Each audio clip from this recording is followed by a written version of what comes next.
on EyeTV.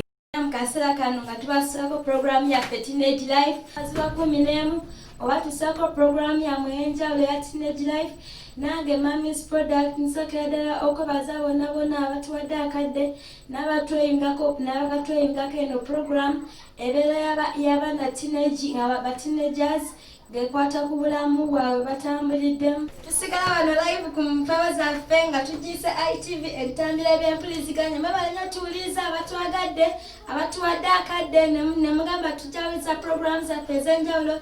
Stay tuned, tusigadde wano ne program yaffe eya Teenage Life nammwe aliyongosebwa kyalako wano ku mutimbagano gaffe wano ku EyeTV radio obeera live era bando yonna gy'oli abakuuliza mwebalina otuwagira okutubeererawo tubagala nnyo mukama abakume nagyena gye mutuusisaako engalo n'abazadde abatuwagidde ne mutubeerawo tubagala nnyo era essaawa ziba zeezo okuva saa 10 paka saa 12 ne program yaffe Teenage Life mwebalina tuwagala mbatumiddeko mwenna batuwagidde nange Mami's Product. Stay tuned. This is EyeTV Uganda.